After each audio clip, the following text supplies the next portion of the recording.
Hello বন্ধুরা, welcome back to my channel. চলে এসেছি আবার নর্থ বেঙ্গলের আরেকটা ভিডিও নিয়ে। এই ভিডিওটা খুব একটা বড় না, কারণ এটা বিকেলের ভিডিও। আমাদের সেকেন্ড ডেতে রুম থেকে যেদিনকে আমরা স্টে করছিলাম, খেয়ে দিয়ে ঘুমিয়ে উঠে হঠাৎ ভাবলাম যে কী আর করা যেতে পারে, কারণ মোটামুটি তখন বিকেল 5:30 মতো বাজে। ঝটপট রেডি হয়ে নিলাম, কারণ একটা দারুণ ইনফরমেশন পেয়ে গেছি। নীলু বলল যে এখান থেকে মাত্র 50 মিনিট কি 55 মিনিটের মধ্যে আমরা গ্যাংটক ম্যাল রোডে মানে এমজি রোডে কিন্তু পৌঁছাতে পারবো। যেমন ভাবনা তেমন কাজ, গাড়ি আমাদের সাথেই ছিল। গাড়ি নিয়ে বেরিয়ে পড়লাম। বৃষ্টি পড়ছিল, সো রেইনকোট আর ছাতাটার তাও একটু হলেও কাজে লাগলো, কারণ এই যাবতীয় দুদিন যা ছিল প্রতিদিনই রাত্রিবেলা ভরপুর বৃষ্টি হচ্ছিল, পুরো দিন একেবারে ঝকঝকে ছিল। সেটাই অবভিয়াসলি আমাদের চাওয়া ছিল যে আমাদের সকালবেলা যেন ঝকঝকে পাই, রাতে আমরা বাইরে বেরোই না, সো রাতে বৃষ্টি হলে আমাদের কোনো অসুবিধা নেই। সন্ধে হয়ে আসছিল, তার মাঝেও কি ভালো লাগছিল, বৃষ্টির মধ্যে গাছপালাগুলো যেন একদম জীবন্ত হয়ে উঠেছে। রাস্তায় যেতে যেতে বৃষ্টি যেহেতু হচ্ছিল, সব কিছুকেই ঝর্ণা মনে হচ্ছিল। রাস্তার কন্ডিশন একটু খারাপ হচ্ছিল, বিকজ এটা একেবারেই অফবিট এরিয়া। ধীরে ধীরে শহরের দিকে যাচ্ছিলাম, মানে ম্যাল রোডের দিকে যাচ্ছিলাম।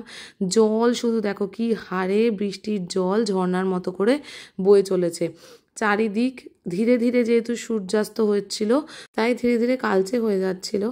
আবহাওয়া কিন্তু খুব ঠান্ডা ঠান্ডা হয়ে গেছিলো। যতটা গরম লাগছিল রুম থেকে এসে, ততটা কিন্তু এখন আর গরম লাগছিল না। আকাশটা দেখো একেবারে আলো আধারি টাইপের একটা হয়ে গেছে। আমরা মনে মনে ভাবছিলাম যে কাশ যদি একটুখানি রেইনবো দেখা যেত, রেইনবোগুলো তাহলে আমাদের বাচ্চা কটাকে দেখাতাম। রেইনবো দেখা যাবে, রেইনবো দেখা যাবে, ভাবতে ভাবতে সত্যিই রেইনবো উঠলো। রেইনবোটা আমি ভিডিওতে নিতে পারিনি, বাট ইয়েস রেইনবো উঠেছিল। আর ধীরে ধীরে পৌঁছে গেলাম আমরা ম্যাল রোডের দিকে। ম্যাল রোডের দিকে পৌঁছিয়ে আমাদের একটু হাঁটতে হয়েছিল, কারণ যে জায়গাটা থামিয়েছিল সেটা ছিল হচ্ছে কি ওদের নর্মাল যে গাড়ি স্ট্যান্ড হয় সেই স্ট্যান্ড। আর আমরা একটু হেঁটে হেঁটে তারপর ম্যাল রোডের দিকে পৌঁছাই। আর আমাদের ভাগ্য, এটা সত্যি কথা, ম্যাল রোডে যতবার গেছি, আমরা ফেব্রুয়ারি মাসেই ম্যাল রোডে গেছিলাম, সেই সময় সেই কনকনে ঠান্ডার মধ্যে আমরা বৃষ্টি পেয়েছি। তো আমরা বুঝেই গেছি আমরা যদি এমজি রোডে আসি তাহলে আমরা বৃষ্টি পাবোই। দারুণ লাগছিল অ্যাটমসফিয়ারটা। এই দুজনকে দেখে নাও, লাল আর হলুদ। আমি একেবারে রেইনকোটে প্যাক করে নিয়েছি। রেইনকোটে পরেই আমি মানে তোরা ঘুরবি তো ঘর, রেইনকোট খুলবো না, কারণ একবার রেইনকোট খুলে দিলে তারা আর পড়তে চাইবে না। এই হচ্ছে ড্রাগন হাউস। আমরা ধীরে ধীরে যাচ্ছি। ম্যাল রোডের নানান রকম দোকানপত্র দেখছি, কেনার জন্য মনটা তো একেবারে ছুকছুক করছে। কিন্তু ফেব্রুয়ারি মাসে এমন অনেক কিছু এনেছি যেগুলো আমি এখনও মানে না খুলেছি, না পড়েছি, না কিছু করেছি। সো এই ক্ষেত্রে দেখতে গেলে নীলুর পকেট বেঁচে গেছে। আমরা এবার একটু খুঁজছি একটু খাওয়া দাওয়া করবো বলে।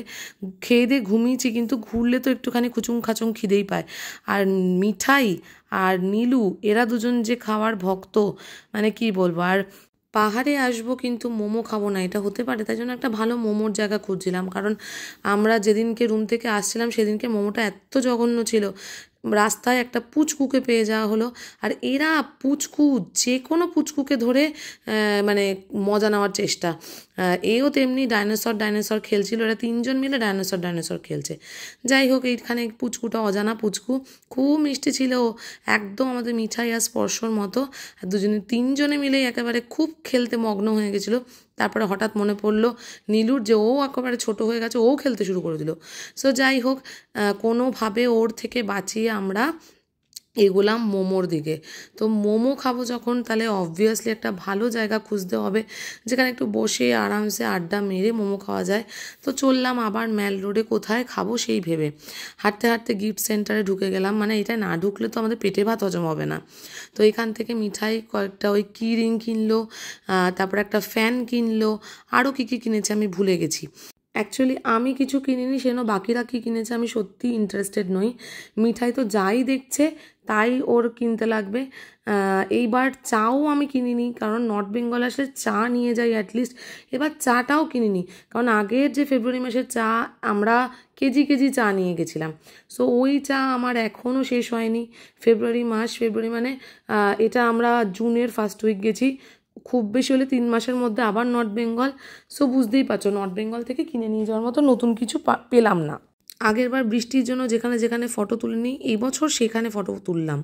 এই একটা জিনিস করেছি যে কোনো জায়গা বাকি রাখিনি। আই লাভ গ্যাংটক এবং যা যা যাবতীয় যে জায়গা রয়েছে সব জায়গায় ফটো তুলে এবার আমরা পৌঁছালাম মোমো, একটা দারুণ সুন্দর ক্যাফেতে। অসাধারণ মোমো ছিল। মোমোর প্রচুর ভ্যারাইটি এখানে পাবে।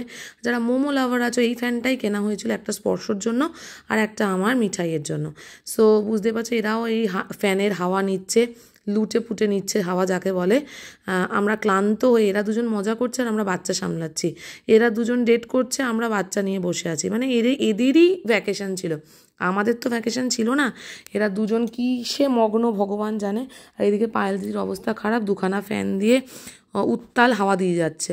এখানে আমি এসে এবার বসলাম মোমোর অর্ডার দেবো বলে। ফ্রাইড মোমো একটা নিয়েছিলাম, একটা নর্মাল স্টিম মোমো নিয়েছিলাম, আর নিয়েছিলাম একটা চিজ বল আর একটা খুব সুন্দর চিজ চিকেন একটা উইংসের মতো নিয়েছিলাম, যেটা খুব ভালো ছিল। সো এই হচ্ছে গিয়ে একের পর এক এসেছে। অসাধারণ খাবার ছিল প্রত্যেকটা।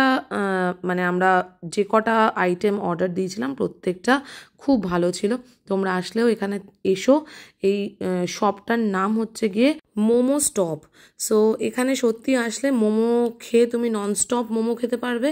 আর এর মোমোর থেকে ভালো মোমো হয়তো কোথাও পাওয়া যায় না, তাই জন্য মোমো স্টপ নামটা পারফেক্ট। এরা রেনকোট পরেই মোমো খেতে শুরু করেছে, কারণ এদের কারোর রেনকোট আমরা খুলতে অ্যালাউ করিনি, কারণ আমরা একটু বাদে আবার বেরোবো, আবার আমাদেরকে রেনকোট পরাতে হবে।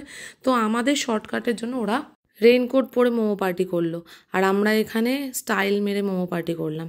যাই হোক, ওদের এখনও বোঝার বয়স হয়নি, পরে যখন বড় হবে তখন আমাদেরকে বলবে কেন রেইনকোটটা খুলে দাওনি। যাই হোক, ক্যাফে থেকে বেরোতে বেরোতে মোটামুটি 7:30 পৌনে 8টা।